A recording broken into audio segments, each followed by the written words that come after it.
All right, welcome everybody around the world. Welcome to all my subscribers. So I'm going to try to read through all this material here tonight as quick as I can, so this doesn't turn out to be a long video. But I have some really interesting evidence here, and I used AI to give a nice, speedy, intelligent, and educated response. Citing some sources. So I got a lot of interesting material here. I've got 5 questions worth of responses. So it'd be a fair bit to read, maybe 5 to 10 pages worth of stuff. So uh, some people who don't know me might come in on this video, come across this video, and think, "Oh, what is this guy trying to do? Trying to make the Bible look like it's fake or bad?" Or that's not my approach. I'm very religious. This in no way, shape, or form devalues or debunks God or Jesus or the Bible. But it's important, like I've said in my systematic theology, which is available on Amazon. I mention it in there too in some of the opening chapters or the introduction, right? The Bible is not infallible, and I've said it so many times I feel like I'm repeating myself because I am. But it says within itself in both Old Testament, the Tanakh, and New Testament, so in both parts for all the fellow Christians listening. It says in both those parts, from the mouth of God and from the mouth of Jesus, that we're not allowed to take the word of God and alter it in any way. We're not allowed to put anything into it. We shouldn't twist it around. We shouldn't take anything out of it, not even a dot, Jesus says, right? Oh, welcome. Good to see you. I don't get to see you often in chats, so that's good timing today. That's great. So it says in both Tanakh and New Testament that you shouldn't alter it, and there's penalty for altering it. Kitty, shh, right? And there's a penalty for altering it. So that should logically tell you that the Bible is able to be manipulated, and God's threatening people against manipulating it. But this in no way debunks God in any way, shape, or form or avenue. It just makes everything more realistic. It makes God more realistic because in order for the Bible to actually be infallible, like so many people believe, uh, it would have to have some type of magical property to it, and that would make it more fantastical or fairy tale-ish. If the cat keeps meowing, I'll just let him out. I'm not restarting the video. So, like I was saying, it makes it more realistic that it's just, God didn't hand us the book. Even the Bible doesn't say God gave us the book. God gave Moses the first set of 10 commandments, but that's not the whole Bible. And that first set was destroyed and replaced with the second set that Moses wrote, if I'm not mistaken. But in either case, that's the only thing that was given from God. So the thing that we've had all this time that we call the Bible is physically written by man. Doesn't mean it wasn't divinely inspired. Of course, it was divinely guided, inspired, and whatnot, right? But it is, and this is just being realistic, and it's the reality as well, even according to the Bible. So it's the biblical reality, and it is realistic. It's the realistic option, alternative, that it is a physical product of man. It was written by man. It wasn't handed down from God. It's capable of being manipulated, added to, taken away from, and we have to accept that because that's just the reality. God did not tell us in the Bible, "Hey, I'm handing you a Bible," right? I'm pretty sure there aren't cases uh, throughout the Bible where it says that God is dictating. I know some speeches God did dictate things to people. Don't get me wrong, but with everything written in the Bible, it's not stated like in every of the books or every of the, you know, chapter here and there saying that, God is dictating this word for word and the scribe is writing it faithfully or anything like that, right? So let me let the cat out. Please, stop your noise. The cat just came in and meows and then wants to go right back out. Anyways, I'm not restarting the video. So what was I saying? Um, So it's just realistic. It's far more realistic that it, because it is. That's what it is, and biblically, that's what it is, right? It's just, it's imaginary, and it's not even biblical. What people believe, that it's infallible, that it's somehow magically been, even if not directly written by God, but through God, and there's all this like magical emphasis put on it. But yeah, so the divine inspiration that led to those who wrote the books of the Bible. Yes, that part's magical, if you want to call it magical. However, there isn't all this other necessary magical component in preserving the Bible and keeping it infallible. Because I used to get taught, I know that every Christian gets taught and every Jewish person gets taught that the Bible has never been changed or altered. Um, some admit, yeah, we've had some issues here or there. Um, Certain things did happen, and to ignore it would make one look ignorant. So some people out there are educated and are aware of certain things, and then they'll at least acknowledge that. But generally speaking, no Jewish person and no Christian, no member of Judaism, I should say, and no Christian would ever, the average would never come out and say, "Oh, the Bible has been altered," because that would go against everything they believe. Everything they believe, the average member of Judaism and Christian, the average one, everything they believe is centered around the Word of God, the Scripture being perfect, infallible, like magically guided and protected, and that it will never be changed. And I used to get taught in church that the fact that the Bible has not been changed, because that's what they would teach us, that it's never been changed, that's great evidence that God is real. So I was taught and brainwashed from the approach that, and I know everybody else out there gets taught this, that, oh, one of the great evidences that God is real is the fact that his word has never been altered over thousands of years. It's been perfectly kept this whole time. Everybody gets told that. I was told and taught that.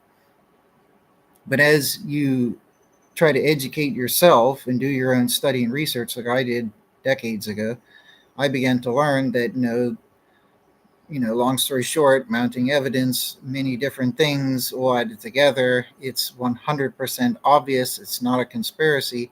The Bible that we have now has definitely, it is the product of redaction.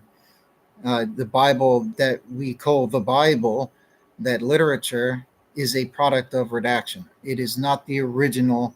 It is not the original story, for all we know, because it's not the original. We don't know what was in the original because we don't have the original. So, anyways, the stark realities that I wanted to cover today, and I had videos on a lot of my discoveries that I made along the lines of this type of avenue. But because I put so much of my own hard work into those studies, I thought nobody else out there is on this tangent. It's controversial as well, but it's realistic and it's important because it's the Odyssey and it edifies God at the end of the day. Because you see the conclusion I'm getting to, that certain unsavory things were put into the Bible, and other things that we don't even know what were taken out. Um, so I'll get to that, but in its time. And before I forget, because it just popped back into my mind for the second time now, and I'll probably forget if I don't say it.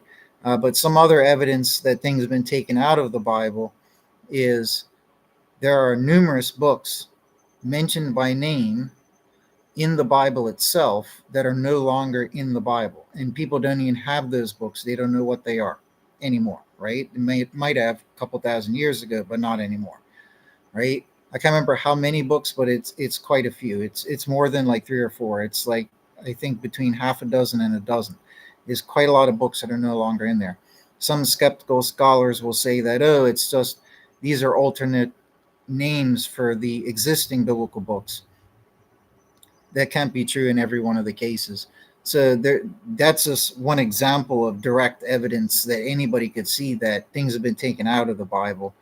And that's altering the Bible. Taking something out can be very impacting. You could take out something very critical and important, and it can change everything, right? So taking things out can be as destructive as putting false things in, right? So so many people, I think, are quick to say, oh, it doesn't matter if things got taken out.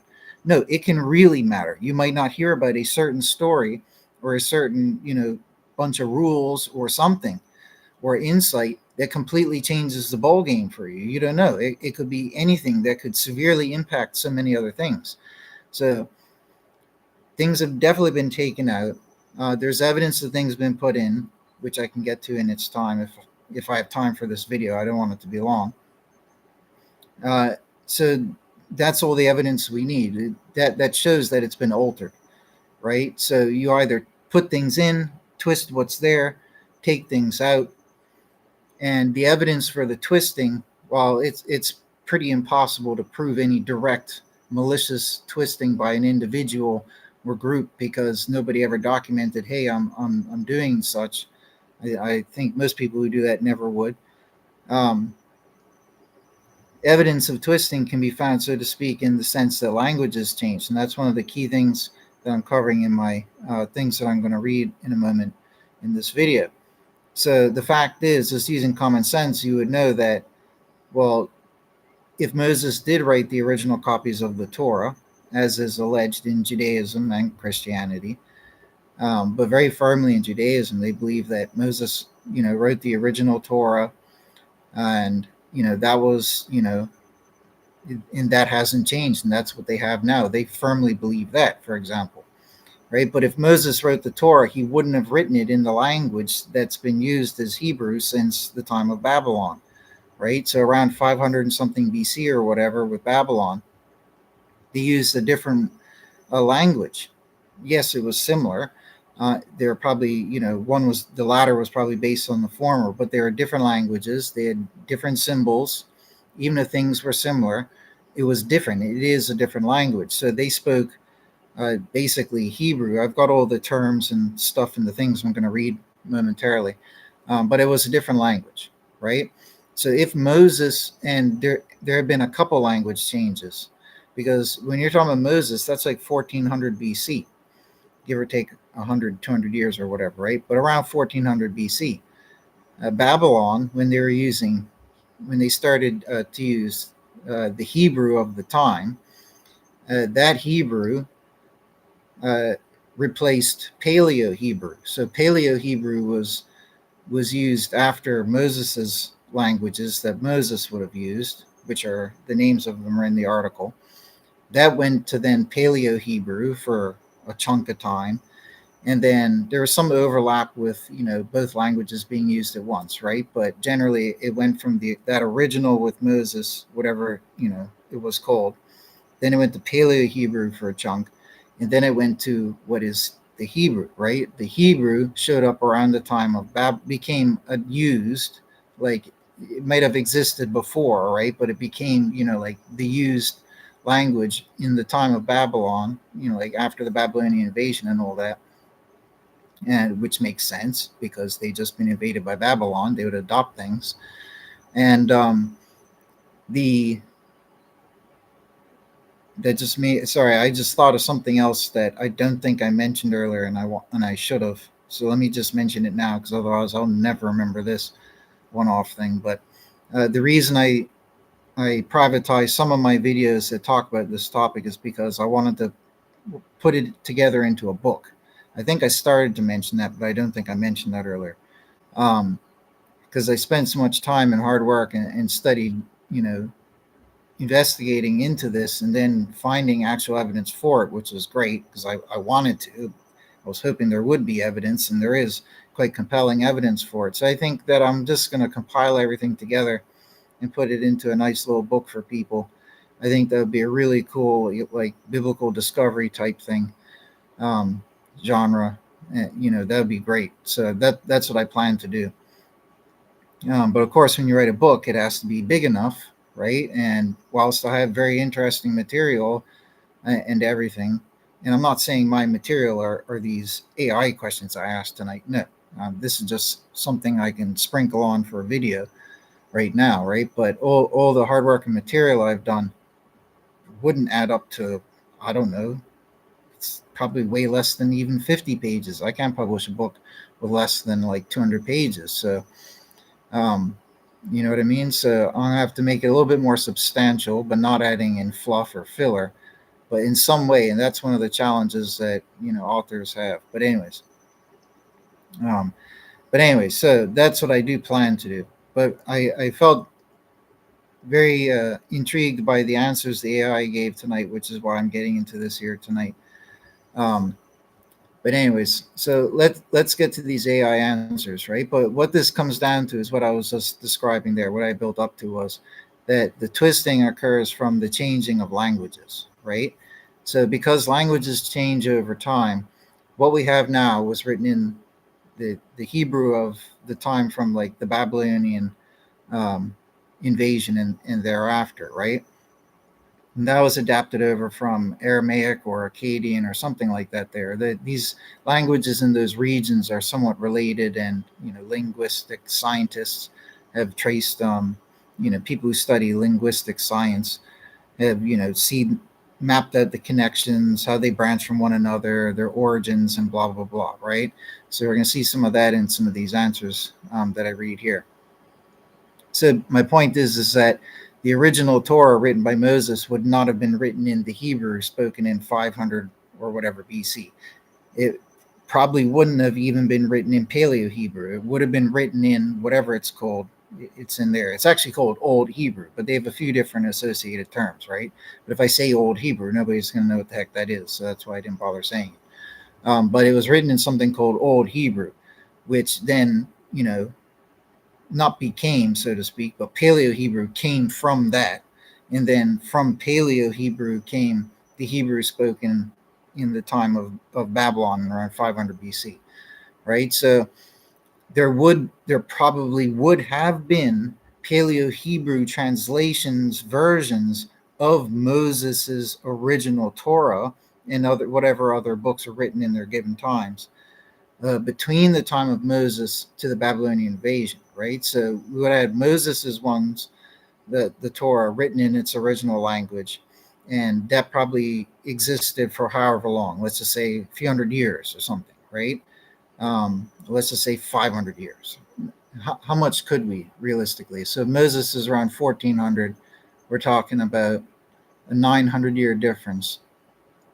So yeah, let's just say it stuck with Moses's original language version for like 500 years. Let's just say. Well, I guess it would depend when the language has changed. So when I read the solutions, it might give a clue here if you're interested. But let's just say a couple hundred years or 500 years to the version, the original version, written in Moses's given language, right, of his time. And then you would have had, like I was saying, for the next few hundred years, many versions written in a Paleo Hebrew copy, right? So we don't even have those. There are some fragments of Paleo Hebrew, right, which I'll mention, right? But everything that we have now is just the Hebrew, right? We don't have, besides some fragments in the Dead Sea Scrolls and such, as you'll find out. Generally speaking, all the Bible that we hold to is just the Hebrew. So we don't have anything that's in Paleo Hebrew. We don't have the Paleo Hebrew Bible, right?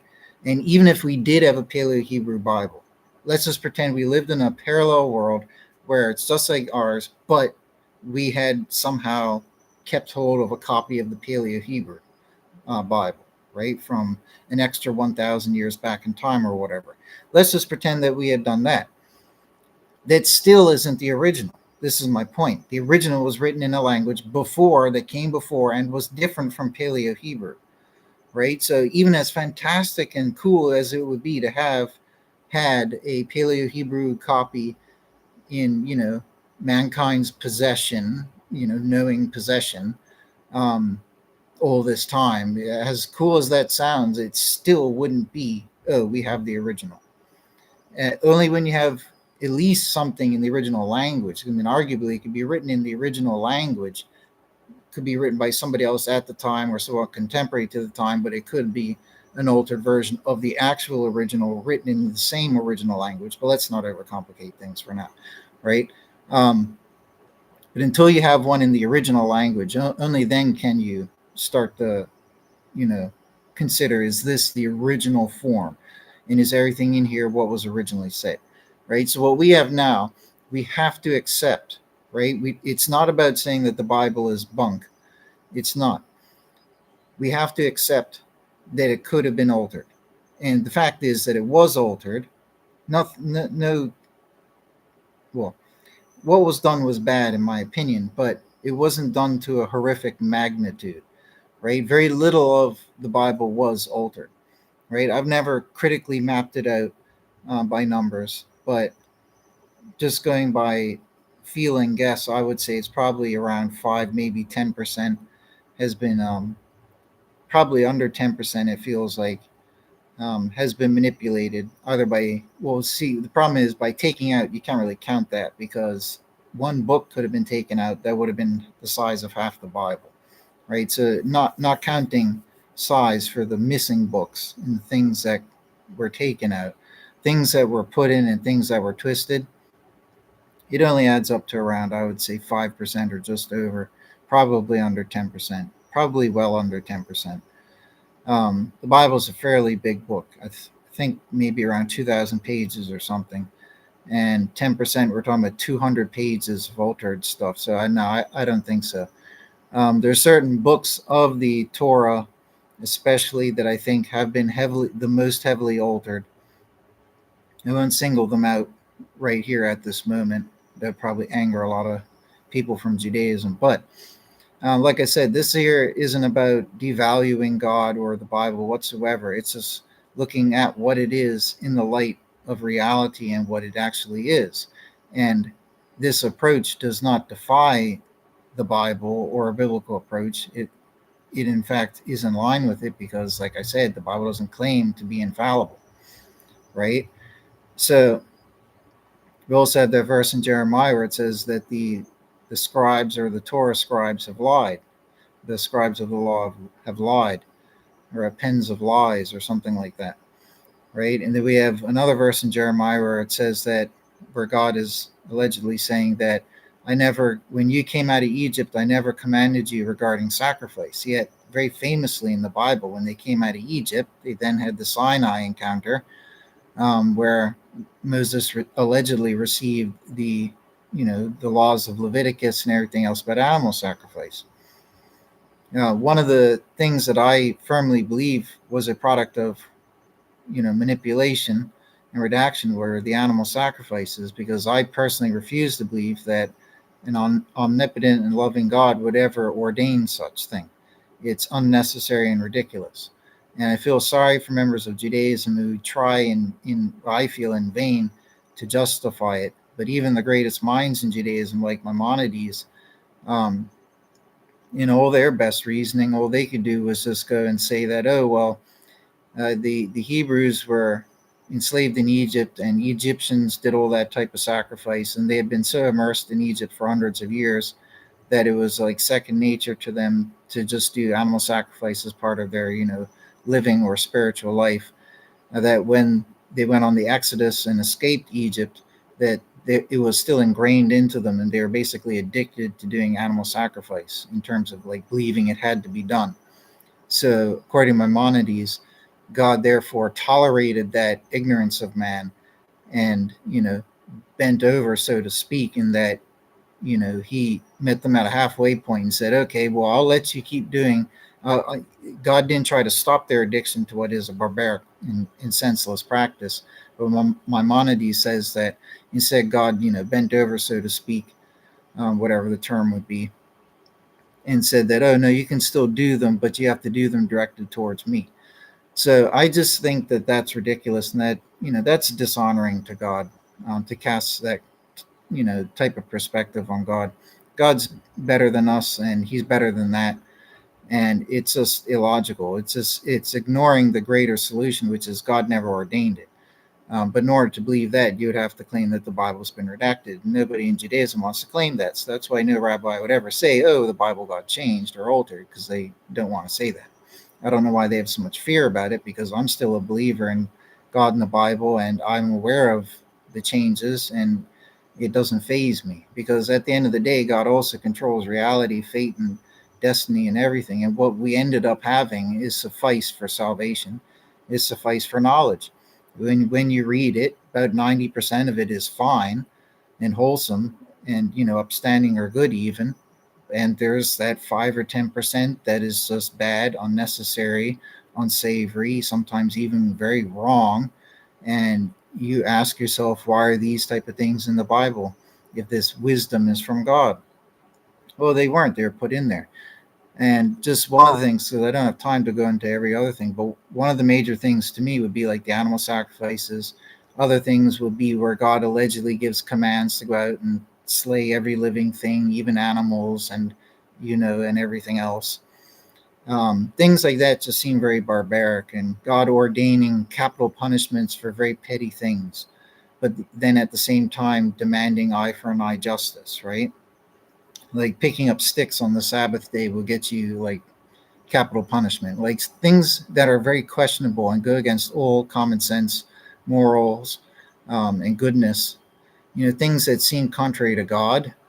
I don't believe that God put those in the Bible. Like they're not a product of God's wisdom, right? They didn't come from God. In whatever way the authors were inspired, those parts were put in afterwards. They're not the originals, right? That's my personal belief in it. And, I'm all alone in that type of approach because most other members of Judaism or Christians don't want to accept that the Bible is not infallible. They don't want to accept reality. Whereas a lot of the, biblical scholars out there are aware, historians or whatever, various types of scholars out there are aware, maybe because they're atheists and they don't have that bias. I don't know. I don't really care, but they're aware that it is a product of redaction. So, but like I said, fate and destiny, God ensured that what we have is suffice for salvation. And after looking at all of this, like I said, only about less than 10%, between 5 and 10% has been manipulated. So it didn't change the core message at the end of the day. And the other thing is this, it's important to mention, is that if you had this important Bible, the original, and then you're a manipulator and want to manipulate it to manipulate the people for whatever reason, right? And one of maybe a few or many manipulators that came in over different periods, or it could have all just done by one person at one time, who knows, or maybe a couple, right? So we don't know the number of people who manipulated. But if you were one of those manipulators and you came in to do the manipulating, you couldn't change the whole Bible. You know what I mean? You couldn't do that, right? During the Babylonian invasion, the peoples lost connection to their rabbis, to their synagogues, their Torah scrolls, and everything. And a lot of people I've heard Judaism teach that a lot of people were, when those who didn't perish, those who fled, um, lost all their physical connection to the scrolls, right? So, that's probably linked to why in Judaism they teach certain students to memorize portions of the Torah, or even aspire to memorize the whole Torah, so you can write it again from memory, letter for letter, perfectly, exactly. But they lost connection to it. So you'd have to come in at a time like that and just like tear out a chunk of the book, toss it in the bin, and say like, oh, well, emerge in the land later on, say, oh, I've got the Torah. Nobody else around here has one. Here, I've got it. And it's missing about 5 books. You know what I mean? Torah or Tanakh, whatever amount of books existed at that time, right? Because a few more hadn't been written yet in around 500 BC. You could do that type of approach. That would be how all those different missing books went missing. They'd probably go missing all at one time. That would be easier to pull off, right? Otherwise, you have to create multiple incidents where books could go missing, right? It's pretty hard because there isn't like we don't have a situation where there is only one Bible in the whole world. It never has been. No, there's been lots of copies of it. Everybody has copies of it, right? So even if one gets altered, you can't alter everybody's copies. This is my point. That's the value of logic, right? So it'd have to be done at a key time in history. So this narrows down the possible times where such level of manipulation could occur. And one is where Israel gets ransacked and destroyed by Babylon. That'd be the perfect time to come in and manipulate the text because, you know, the people are about to be invaded and scattered and lose connection to their text. So that would be a perfect, everything was burned and everything as well, right? So that would be a great opportune time for a manipulator to jump on in and do their thing, but they wouldn't be able to manipulate the whole Bible. There's too many people who remember it, right? If you change a huge portion of the Bible, go around trying to proclaim it afterwards, people are gonna be like, no, that's not how that book went. You know what I mean? So if you're a manipulator, you can only really manipulate a minority of, a small portion of the text. And that's why I think it makes it more plausible that, I believe there's between 5 and 10% that's been twisted. My point is, I think that's actually realistic in light of what I was just explaining, because if it is a product of redaction and twisting and whatnot, there couldn't be that much twisting going on, because that's not a realistic thing to do. If you're someone trying to twist, you can only twist so much. You can't twist everything, right? And the way in which you would try to twist things, let me reword that sentence again. My theory is that the people who twisted it, uh, there may have been more than one time where things were twisted. I can't say for sure. There's been at least one time, and I think the primary time where the most twisting was done was during this time of Babylon, like I said, right? So that's what I'm leaning on, but I'm not denying there could have been a few other instances of twisting that was, or manipulating that was done, right? But um, I've been talking way too much, so let me go and I'll stop there. I'll stop talking at half an hour. I'll just shut up, because otherwise I'll just keep yakking until the cows come home. So let me read these questions that I asked AI. Um, but it's important for me to say that, if you're a believer like me, people might say, well, why does it not bother you knowing this? Well, it doesn't need to, like I said, because what we have is suffice, and only a minority of it was altered. What was altered really sticks out like a sore thumb. I mean, talking about pouring blood on altars and animal sacrifices and pulling out entrails and all this bizarre stuff. I mean, that's crazy. That's what all the pagan nations did, right? That's what the Babylonians used to do, what the Greeks and the Romans and the Egyptians used to do. Why on earth are the Hebrews doing it, right? Doesn't make any sense, right? Thank you. It's a product of redaction. It was put in there because whoever did that manipulating was somebody who believed in those type of sacrifices. It was probably someone who had Babylonian influence upon them, and they wanted to incorporate Babylonian stuff into the text. Ironically, the Tanakh itself, the history books dictate, the history books of the Tanakh, whatever, like Chronicles or whatever, which ones they are. Um, they actually talk about many instances where the ancient Israelites would end up turning pagan, adopting all these foreign practices, worshiping the Asherahs, and teaching abominable things and doing forbidden sacrifices and blah, blah, blah. We're told that at many times, and they're even doing human sacrifices at times, right? So they're doing all these things, that right there is evidence that they were adopting pagan practices, right? And making them as something commanded for the peoples of Israel to do, not just something that somebody did in their house at night, but that it was made a nationwide thing. That's like manipulating the law, right? So there's evidence in the Bible itself that that type of thing happened to Israel. It also says in the Bible itself that there was a period in which the people didn't have a Torah scroll. Okay, it doesn't say how long it lasted for. It was in the time of Ezra, I believe it is, and there's chapters where it says, I think it was Ezra or somebody contemporary to Ezra found a copy of the Torah scroll in the temple or something like that, or they brought it to the temple, and everybody was bewildered because they hadn't seen one in quite a while, right? Like I said, how long we don't know, right? But they hadn't seen one in a while. This fits in what I was saying about the Babylonian time theory, right? Of manipulation. When they found it, it says in the Bible verses, it says right there that they were shocked because there were things prescribed, like laws, in the original Torah that they hadn't been following, and they were afraid that God was going to smite them out for it, right? And that's all in the Bible. Anybody can read this, right? That story is in there. So when you start connecting all these thoughts, I think it's quite evident that somebody jumped in around the time of Babylon, did this great manipulation, added all this Babylonian influence into there about conquering and, wiping out all these other nations, like the 5 or 7 nations, whatever it was, for them to go and occupy the land of Canaan back then, which became Israel. Um, Conquering and taking over lands was a normal thing back in the day. But if you're talking about an upstanding God, that's a hard thing to try and justify.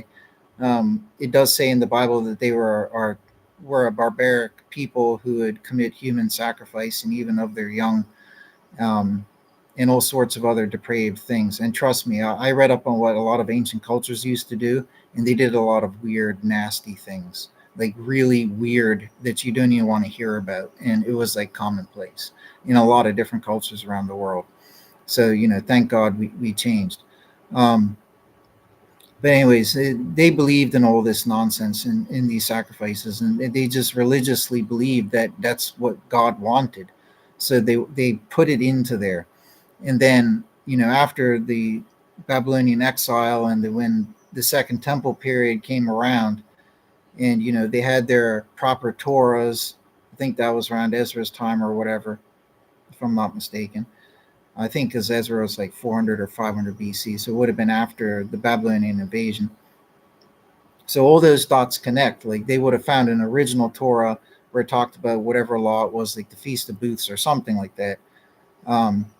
They couldn't understand it or read it because it was a different language, I believe it says, which would clue to it being in the Paleo Hebrew or in the Moses language as well. Again, all the dots are connecting with my theory. So, but it would be around that time. So after the Babylonian invasion onwards, I think what happened was, on the vast whole, the copies of the original Moses used language copies were missing. Now, the original OG should be in the Ark of the Covenant, right? Interesting thing. If that ever gets found, that could validate my theory. I hope that the originals don't contain any mention of animal sacrifice and all of that. But anyways, but in that time, Ezra's time, after the Babylonian invasion, they probably didn't have any of the original Moses language copies, and they probably didn't have even the Paleo Hebrew copies anymore, right? Because of the Babylonian invasion. Yes, some individuals probably had some. They may have even circulated amongst families or rich collectors over hundreds and hundreds of years afterwards, or whatever, 1,000 plus years afterwards. That's also possible as well, right? 2,000 years afterwards. But as we know now, none exist, right? So it was in that time after Babylon had invaded, and all that Babylonian influence, political and everything, was upon everybody, and cultural influence was upon everybody, and they began speaking the Hebrew of the time, which was based somewhat upon the Babylonian language. That's why there's similarities between Hebrew words and Babylonian words, like the term for Lord in Hebrew is the word Baal, Baal, which is one of the forbidden deities that you shouldn't worship, right? One of the false gods is named Baal. You're not supposed to let that word come off your lips, but it's a Hebrew term meaning Lord, right? That shows you that that language, the Hebrew from that time period that I'm talking about, was influenced by Babylon, and it was. It's not just my opinion; it's a fact, right? But that's a clue right there. The Baal word. That's a good linkage. So all those hideous sacrifices that we see, just as one example, there's other points of theodicy that I could get into as well, but these were not ordained by God. This is the point. Okay, this is the point. I'll save all the other things I could talk about for my book when I publish it. So let's go read the AI answers. So my first question is it more likely, so actually I'll read these timing ones first. So I said, outside of the Dead Sea Scrolls, what is the oldest copy of any fragment of any Tanakh book? A lot of people don't know these facts, so they'll be shocked. So, like I've said before, but it sounds unbelievable. If you're not looking at the Dead Sea Scrolls, which were only found in 1947 anyways, right? So for thousands of years up until then, they didn't have them as far as we know. But anyways, if you're ignoring the Dead Sea Scrolls, The New Testament books are actually much older than any Tanakh book, which sounds crazy because everybody thinks, oh, the Septuagint was written in 300 BC or whatever, and we have that. No, we don't have the Septuagint. We have copies of the Septuagint version. And these copies are written like 1,000, 1,300 years later or whatever, after the Septuagint was allegedly written. So the oldest Tanakh book, okay, it says the oldest copy of any fragment of any Tanakh book, and this is fragment, not even whole book, outside of the Dead Sea Scrolls, is a manuscript called the Ashkar-Gilson manuscript, which dates between the 7th and 8th centuries BC. 8th centuries Common Era. Okay, so the oldest Tanakh fragment, not even whole book, because it's more likely for a fragment to be found than a whole book, right, is the 7th and 8th centuries Common Era. Okay, that is quite recent. That's quite sad, right? So that's one thing that I wanted to read. And it says here, following, other than the Ashkar-Gilson manuscript, the next oldest complete Hebrew Bible is the Aleppo Codex.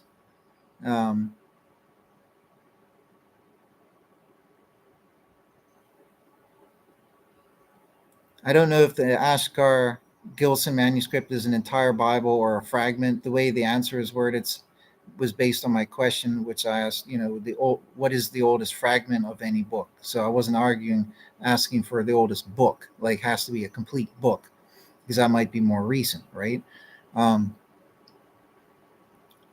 But it doesn't matter whether that manuscript's a fragment or a book. It really doesn't matter. It doesn't change anything. But it says here, aside from that manuscript, the next oldest complete Hebrew Bible is the Aleppo Codex, created around 930 Common Era. Okay, so that's pretty shocking. If you never knew that, it's pretty shocking, because most people assume that we've had this Bible for ages and we've always had these copies just for ages. No, we don't. We don't, right? So the next question I ask is, how different is Old Hebrew from 1400 BC different from the Hebrew used in 500 BC? So in one of the other questions, it gets into, I ask, what was the language used in Moses' time, right? What's Old Hebrew, right? So let's read this answer. It says the Hebrew language underwent significant changes between 1400 BC and 500 BC, evolving from its early forms to what is recognized as Biblical Hebrew. While both periods represent ancient stages of the language, the Hebrew of 500 BC, particularly Standard Biblical Hebrew, exhibits notable differences from the proposed Old Hebrew of 1400 BC in terms of phonology, grammar, vocabulary, largely due to internal linguistic development and external influences, especially Aramaic. So, point 1, it says Early Hebrew, circa 1400 BC. The concept of Old Hebrew around 1400 BC generally refers to the earliest stages of the language, often associated with Proto-Canaanite or early Canaanite dialects from which Hebrew emerged. First point, Aramean and Canaanite roots. Linguists suggest that ancient Hebrew emerged around the 12th century BC with clear Aramean roots. Abraham and his tribe, being Aramean, spoke an Aramean Semitic language, which was later influenced by Akkadian due to their time in Mesopotamia. After moving to Canaan, Canaanite accents were incorporated. The language began to take its distinct form from during the Israelites' 400-year stay in Egypt.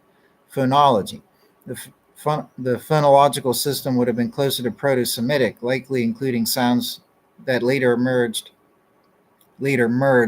or disappeared in subsequent stages of Hebrew. For instance, Proto-Semitic S, whatever that symbol is, was likely pronounced as something else. Writing system. The earliest examples of written Paleo-Hebrew date to the 10th century BC.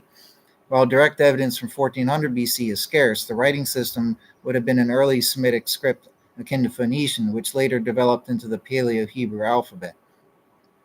Vocabulary. The vocabulary would have been more foundational, with fewer loan words from later empires. Names from this period, such as those of the patriarchs Abraham, Yitzhak, Yaakov, were largely Semitic, with some Egyptian influences like Moshe. Point 2, Hebrew in 500 BC. So that was the Hebrew of 1400, which is called Old Hebrew, compared to the Hebrew in 500 BC. So by 500 BC, the Hebrew had evolved significantly, corresponding to the period of Standard Biblical Hebrew, which flourished around the 6th century BCE during the Babylonian captivity. This period saw the bulk of the Hebrew Bible attaining much of its present form. Phonological changes. The Proto-Semitic letter, whatever that is, pronounced as blah in earlier biblical Hebrew, had likely shifted to this other symbol in Jewish traditions by the time of the Dead Sea Scrolls, 3rd century BC, though for Samaritans it merged with this other symbol. The allophonic spirantization of something to something likely occurred after the loss of the Hebrew symbol around 200 BC, but the conditions for this change were developing. The phonemes G versus apostrophe and H versus H, which were distinguished in earlier stages, had likely merged by this time with existing letters doing double duty. Grammatical influences. While early biblical Hebrew had a verb subject object ordering, it gradually transitioned to subject verb object ordering. The language began to show influences from Aramaic, which was becoming the predominant international language in the region following the Babylonian exile. This influence is evident in the Silver Age Hebrew, 500 BC to 60 BC, which has many borrowings from Aramaic, such as the use of the conditional particle ilu replacing le. And then finishing up a few more paragraphs, vocabulary expansion in Aramaic loanwords. The Babylonian exile in 586 to 537 BC led to significant Aramaic influence. Many Israelites learned Aramaic, and it became the lingua franca of the region. This resulted in the adoption of numerous Aramaic names and words into Hebrew. Examples of Aramaic influenced names include Mordecai, Daniel, Canania, Azariah, and Nehemiah. Writing system. The imperial Aramaic script from which the modern Hebrew script descends was adopted during the Persian period, 5th to 3rd centuries BC. This marked a shift from the older Paleo-Hebrew alphabet. Literary development. The bulk of the Hebrew Bible, including texts like Ezra and Nehemiah, reflects the late biblical Hebrew of this period, which, while similar to classical biblical Hebrew, incorporated foreign words, mainly governmental words and syntactical innovations. In summary, the Hebrew of 500 BC was a more developed and externally influenced language compared to the hypothetical Old Hebrew of 1400 BC. It had undergone phonological shifts, adopted a new writing system, and incorporated significant Aramaic vocabulary and grammatical patterns, laying the groundwork for later forms of Hebrew. So basically, it was different, right? So the AI just confirmed it for me. Yes, the language was very different almost 1,000 years later, right? So I've got 3 questions left to read through. The third one I'll save the best for last. The last one's about Babylon and animal sacrifices. So these first 2 questions. So I asked it, is it more likely the original copies of Tanakh were written in Paleo-Hebrew than Hebrew? And does this suggest that there was a Paleo-Hebrew original text which is lost to us? This is a very interesting response. So the question of whether the original copies of the Tanakh were written in Paleo-Hebrew rather than the square Hebrew script, and if this implies a lost Paleo-Hebrew original, is a complex one with significant scholarly debate. It is highly probable that the earliest forms of the text that comprised the Tanakh were indeed written in Paleo-Hebrew script. This script was the common writing system for the Hebrew language during the First Temple period, which predates the widespread adoption of the Aramaic square script, which later evolved into modern Hebrew script. Transition from Paleo-Hebrew to the square Aramaic script occurred gradually, primarily during the Babylonian exile in the subsequent Persian period, roughly 6th to 4th centuries BC. Evidence for this comes from numerous archaeological discoveries, including inscription seals in Ostraka, whatever that is, from the First Temple period, all written in Paleo-Hebrew. The suggestion implies that a lost Paleo-Hebrew original is nuanced. While no complete unified Tanakh manuscript written entirely in Paleo-Hebrew from the First Temple period has been discovered, fragments and portions of biblical texts found amongst the Dead Sea Scrolls provide crucial insights. Some of these Dead Sea Scrolls, particularly those dating to the Hasmonean period, 2nd to 1st centuries BC, are written in Paleo-Hebrew script. And by the way, I've read all these Paleo-Hebrew Dead Sea Scroll fragments. I've compared them to the biblical, and I've already done all that hard work. But it says some of the Dead Sea Scrolls, particularly those dating to the Hasmonean period, 2nd to 1st centuries BC, are written in Paleo-Hebrew script, even though the square Aramaic script was already in use. This indicates that the Paleo-Hebrew script was still employed for sacred texts long after its general decline for everyday use, suggesting a reverence for the older script for religious documents, which lends credence to, like I said, obviously there were Paleo-Hebrew copies that were older, that were different because the languages are different, right? And the point is yeah, somebody could faithfully 100% translate it from one language to another and convey it properly. However, we don't know that what we have was conveyed properly. That's the important point, right? Continuing, it says, for example, several Qumran scrolls of the Pentateuch, example 4Q Paleo Gen Exodus, and 4Q Paleo Leviticus A, and 11Q Paleo Leviticus are written in Paleo Hebrew. These fragments, while not a complete Tanakh, demonstrate that at least parts of the biblical text of the Bible were copied and preserved in Paleo Hebrew, right, at these older dates. Therefore, it's not necessarily a lost original, like my question was saying, in the sense of a single complete manuscript, but rather that the earliest textual traditions were undoubtedly transmitted in Paleo Hebrew before being transcribed into the square script. So it's agreeing with me, right? The textual variations observed between different manuscript traditions, example Masoretic text, Septuagint, Samaritan Pentateuch, might in some cases reflect different stages of transmission and translation from earlier Paleo Hebrew exemplars. Thank you. Because this is what common sense tells you, right? But going on, script evolution and historical context. The Hebrew language itself has remained relatively consistent, but its written form underwent a significant transformation. Paleo Hebrew, closely related to the Phoenician alphabet, was the indigenous script of the ancient Israelites. Its use is attested from the 10th century BC to the 2nd century CE. Though its common use declined after the Babylonian exile. During the exile, Aramaic became the lingua franca, and its square script, known as Assyrian script, was adopted by Jewish scribes for writing Hebrew. This transition was largely complete by the Hasmonean period, though Paleo Hebrew continued to be used for specific purposes, such as on coins and for certain religious texts, as seen in the Dead Sea Scrolls. Evidence from the Dead Sea Scrolls. The discovery of the Dead Sea Scrolls in the mid-20th century provided direct evidence of biblical texts written in Paleo Hebrew. Among the thousands of fragments, a significant number are written in the older script. These include portions of Genesis, Exodus, Leviticus, Deuteronomy, and Job. The existence of these scrolls demonstrates that the biblical texts were indeed copied and transmitted in Paleo Hebrew for centuries. While these are not the original autographs, they are the oldest extant copies of many biblical books and confirm the use of Paleo Hebrew for these sacred writings. Implications for textual criticism.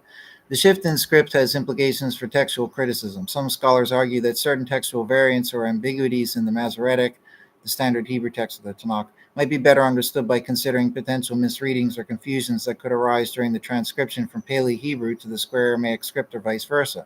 That's what I was saying. The twisting would occur from one language to another. However, the core content and meaning of the text are generally considered to have been faithfully preserved through these script changes, right? Like I was saying, the fate and the destiny, God, God has ensured that what we have is close enough, it's good enough, and our common sense can tell us what shouldn't be there. You know what I mean? Conclusion. Last paragraph for this question. In summary, it is more likely, so it's agreeing with my question, right? It's agreeing with my point. In summary, it's more likely that the original copies of the Tanakh, or at least the earliest textual traditions from which our current texts derive, were written in Paleo Hebrew. This is strongly supported by archaeological evidence in the presence of Paleo Hebrew biblical texts amongst the Dead Sea Scrolls. While a complete lost Paleo Hebrew original manuscript of the entire Tanakh has not been found, the evidence suggests that the texts were initially composed and transmitted in the script before the widespread adoption of the square Aramaic script. The loss is not of the text itself, but rather of the earliest complete manuscript exemplars in their original script. So yes, thank you, AI, for agreeing with me. So there you go. And let's read the second question. My question is, if the original version of the book of Genesis was written by Moses, then what time period and what language would have been used to write it? This is the answer. The traditional view attributes the authorship of the Pentateuch, which includes the book of Genesis, to Moses. If this traditional view is accepted, then the time period for its writing would be during the Israelites' exodus from Egypt and their subsequent wanderings in the wilderness, roughly between the 15th and 13th centuries BC. More specifically, this period is often placed around the 1446 BC to 1406 BC time frame, corresponding to the Exodus and the 40 years in the wilderness. The language used would have been Old Hebrew, a form of the Canaanite language family. This early form of Hebrew would have been written using an early Semitic script, which later evolved into the Paleo-Hebrew script. It's important to note that while the traditional view holds Moses as the author, modern biblical scholarship, particularly the documentary hypothesis, suggests that the Pentateuch is a composite work assembled from various sources, J, E, D, and P, over several centuries, with its final form likely emerging much later than Moses' time, possibly during the Babylonian exile or post-exilic period from the 6th to the 5th centuries BC. Last sentence. However, if one adheres strictly to the premise that Moses wrote the original version of Genesis, then the aforementioned time period and language are the most accurate. Old Hebrew. The script would have been an early form of the Hebrew alphabet, which was derived from the Proto-Sinaitic script, Sinaitic, Proto-Sinaitic script. Okay, so if Moses wrote the Bible like Judaism and Christianity does claim, then he wrote it in Old Hebrew. We don't have any Old Hebrew copies left, right? It would have then been written in Paleo Hebrew. We don't have any Paleo Hebrew copies left. We got some fragments of some stuff, right? All we have is the Hebrew from the time of the Babylonian exile, okay? And we see things in there that seem like Babylonian influence, like the animal sacrifices, certain, essences of tyranny and in doing things against other nations and capital punishments. But here we go. Final question for today. Did the Babylonian religion include animal sacrifices? I already know the answer, but I did this for the video. This is only a couple paragraphs. It's not long. So the practice of animal sacrifice was a common feature in the ancient Babylonian religious rituals, similar to other Semitic peoples. These sacrifices were often viewed as a shared meal between the worshiper and the deity. Once you hear this, and once you consider my whole point in this is that these manipulators inserted what is Babylonian ideology into the biblical text and tried to push it off as real, but it got accepted as real and incorporated into mainstream, Judaism belief, and subsequently even in the trickle effect into Christianity, right? And that everybody for a very long time has been going by these altered versions, right? When you hear this about the Babylonian animal sacrifice, it'll start to click together for you, and you realize that, oh my gosh, just how wrong everybody's been. It makes perfect sense. There's evidence for it, like I've shown, right? But anyways, so animal sacrifice was a common feature in ancient Babylonian religious rituals, similar to other Semitic peoples. These sacrifices were often viewed as a shared meal between the worshiper and the deity. When they did an animal sacrifice, they prepared it like a food. Some of it was eaten by the priests, and the other parts burned up and sent up into the sky. That's what every shamanistic and pagan and witchcraft type tribal culture did around the world, right? Or druids, any of these types where they had like magician, sorcerer people running the peoples, right? And these magician sorcerers be whacked out of their mind on these, like hallucinogenic plants that would abound in whatever environment they were in, and they would get zonked out of their brain, talk to demons, ghosts, spirits, and who knows what else, and then come up with all these crazy shaman religions. That's what plagued mankind for so long and begat all the paganism that became all the pagan religions, right? That's the problem with that type of nonsense. Babylonian religions is no different. They had the same nonsense going on, right?